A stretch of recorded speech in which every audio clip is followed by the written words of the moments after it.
from Timcast.com. Tucker Carlson says America is speeding toward assassination of Donald Trump. That's a scary prospect. He said they protested him. They called him names. He won anyway. They impeached him twice on ridiculous pretenses. They fabricated a lot about what happened on January 6th in order to impeach him again. It didn't work. He came back. Then they indicted him. It didn't work. He became more popular. Then they indicted him 3 more times. And every single time his popularity rose. So if you begin with criticism, then you go to a protest, then you go to impeachment, then you go to indictment. None of them work. What's next? I mean, graph it out, man. We're speeding toward assassination, obviously. And no one will say that. But I don't know how you can't reach that conclusion. You know what I mean? Like they have decided, permanent Washington, both parties have decided that there's something about Trump that's so threatening to them, they just can't have him. He later commented, I don't know where it's going, but there's a collusion that's clearly imminent. I've never been this worried about anything as I am about where this is going. If people don't get serious about their comfort zones, I think they're going to demonize him, indict him. And I think they'll blow his airplane up, Jones said. This is Alex Jones.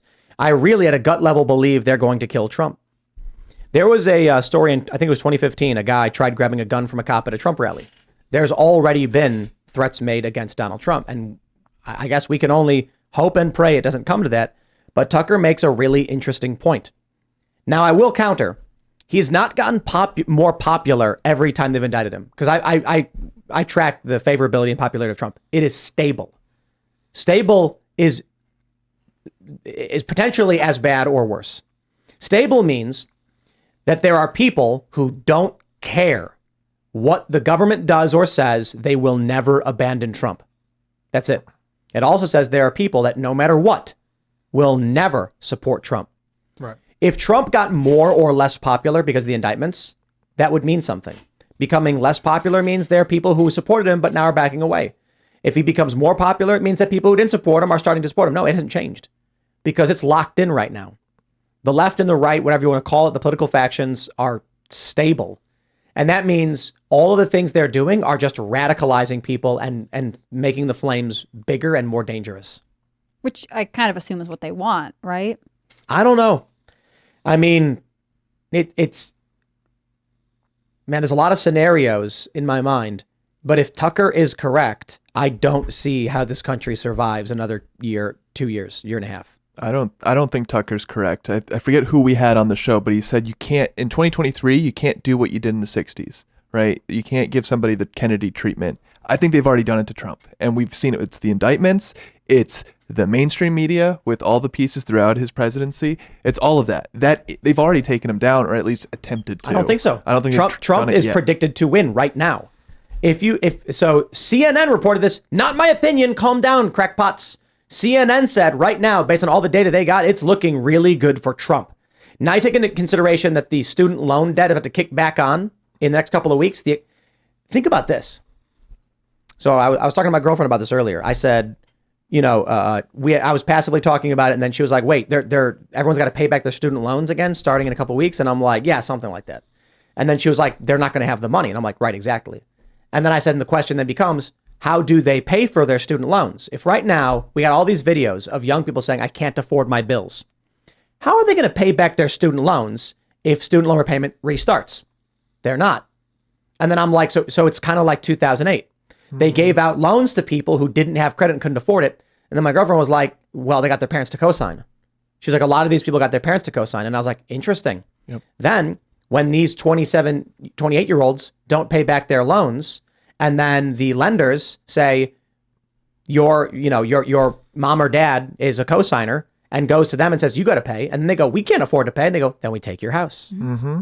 And we're seeing TikToks of people that age crying, saying, I did what I was supposed to do. I got the degree. I work hard. I don't party. I did everything I was supposed to do, and I can't afford food. And I guarantee if it becomes between student loans and putting food on your table, you're not going to pay the student loans. So you're going to let them default. But then what are you going to do when you're like, sorry, mom and dad, oh, exactly. you're going to lose your house. You're going to have to pay the consequences of my actions. I mean, that is a result of the student loan thing, but I think it's going to make a very divided and bitter society. A bailout. Yeah. Also, the only circumstance that seems to make sense would be a government bailout of the student loan system. And that is going to be a disaster because that's another $1 trillion plus instantly pumped into the economy by way of forgiveness. which will cause massive inflation or has already contributed to it. But oh boy, if you thought rich men north of Richmond was bad, wait till you go to the likes of Oliver Anthony and say, oh, here's the best part. The highest income earners in the country who have nothing but disdain for you and told you to go learn to code just got a $50,000 freebie from the government. Yeah. And if that happened, that would mean pumping another trillion in would mean that your dollar is worth like 96 cents right after that happens. All those people that already paid their loans back, that have their money devalued, are going to go. Maybe not all of them, but a lot of them get angry at people that are taking tits off taking the government's tit. To go back to the initial story, right? Tucker is saying, where does it go next? People need to consider that none of this stuff is happening in a vacuum. And when it came to the lockdowns and the George Floyd riots, I actually think the lockdowns were the cause of the riots, not George Floyd. We had seen protests before. I do not believe the George Floyd video is the reason why we had such massive and widespread rioting. I think the rioting was likely people were fed up. They were locked in their homes. They were angry. They had no income. Their purpose was stripped. They were becoming unhinged and depressed. And then they were given some, a spark for the tinder. A lot of people will probably say it was George Floyd, whatever. The media definitely said it was George Floyd, but I think we talked about it at the time, that this pent up rage from being locked up. So you take a look at what's going on with Donald Trump as president. You take a look at what's happening now with student loan repayment about to kick in. The economy may fall off a cliff in the next couple of months. We got the guy from Shark Tank saying it. You got Michael Burry of Big Short fame, who shorted the housing market, making a $1.6 billion bet against the S&P 500 and NASDAQ. I think both. It might just be S&P. And we don't know if he's actually cashed out yet or where he's at. But he made a very, very, very big bet against the U.S. economy. And the student loan repayment seems to make the most sense. People who don't have jobs, who can't afford to pay their bills, being told the bill comes due, they're not going to pay it. If you go up to a 27-year-old and say, you can pay your rent, you can buy your gas, or you can buy food, or you can pay your student loans, they're going to say, okay, well, if I don't have food, I die. If I don't have gas, I can't go to work and can't make money. And if I don't pay rent, I'm homeless. Sorry, student loans ain't getting paid. For anybody that has student loans that isn't able to afford them right now, you can do two things. You can put them on a forbearance or you can put them on a deferment, depending on your income level. So look into that. You can set them off for years and not have to pay them. But isn't most of the student loan debt basically owed to the government? Yes. Over 90, I think it's like 90, at minimum 94%. The majority of it is owned by the government. So the government gave you bad loans and then is saying you have to pay them. Actually, we might just bail ourselves out. We don't know what we're going to do. I mean, it's a terrible system. And we're still issuing student loans. Sorry, I didn't want to cut you off. No. It's a point of irritation with me because it just seems like a terrible business model. Yet the U.S. government's like, no, it's fine. Keep getting student loans. Go to college. That's the answer. Even though we have evidence, it's so clear the system is broken and potentially could destroy generations of a family that have worked really hard to create financial stability. Yeah, I completely agree. And speaking from a perspective of a father, my son is 17. He'll be 18 October. And I've even written articles about this and talked about it on TV. Raising a son, and someone who's looking like me the older he gets, and I'm thinking about his prosperity.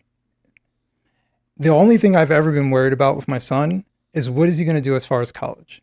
That's the only thing. I wasn't worried about puberty. I wasn't worried about any of that stuff. Worried about him being rebellious. Never worried about that. The only thing I've ever been worried about, probably since the age of 12, is like, oh my God, my son's about to be a teenager and he's going to start thinking about what he's going to do after school.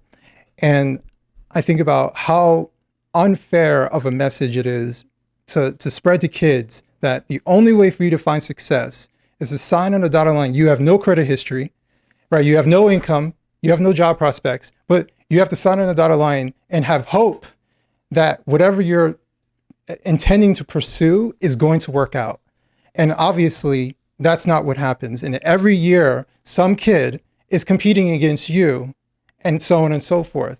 And they're unprepared. And then you send them out into the world. So they work at Starbucks making minimum wage and tell them they have to pay back $80,000. Meanwhile, their parents told them, well, that's what we did. Yes, but you're not in their situation. You're not dealing with a gouging student loan market. You're not dealing with universities who can charge whatever they want because the federal government will pay it anyways, right? They're not dealing with these things. And parents, as a parent, I'm saying other parents have given their children bad information. and they're not being aware of what is actually going on. They're just telling them to follow my footsteps. Well, they're following their footsteps into financial hell, basically. Yeah, it's like the area that they walked through is now flooded, and they Right. tell their kid to walk back through it. That's Right. not a good tactic. It's like when parents say, well, why don't you just go work at McDonald's? That's how I paid my way through college. Yeah, you can't do that these days. So how did you inspire your son? What's his next move? What advice did you give him? I told him the truth. I told him that college is incredibly expensive and you need to weigh all options. There was a period of time that he wanted to do artistry and he wanted to go over to Japan. I've told him, go to other countries. Japan's good. Yeah. Now he's changed that idea and he's still thinking about it. But I'm not one of those parents like, you have to do something as soon as you turn 18.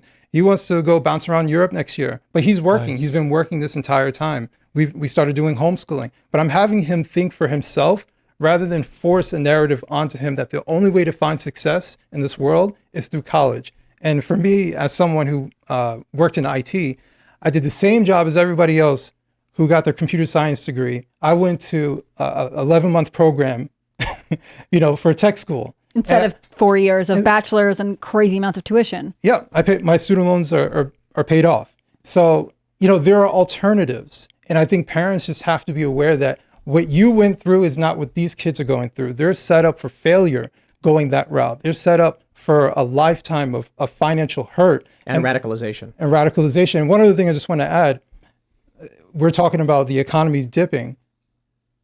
Interest rates for housing. My wife and I are looking to buy a house next year. We're looking at the interest rate. What's the situation that we're going to be facing? So now the kids have, I don't know how much money in debt. The interest rates are going up. So even if some kid is able to find a decent job, they can't afford to purchase a home. Rent's gone up. One of the reasons we're looking to buy a house is because we renewed our lease, $300 increase. Yep. Now, thankfully, we make decent income together, but we're a married couple. What about these kids? Right.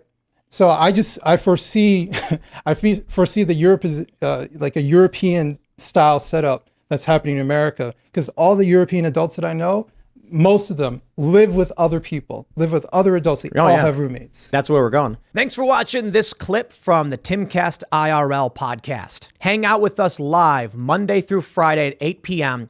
and become a member over at timcast.com for uncensored, members-only shows exclusive. Thanks for hanging out, and we'll see you all next time.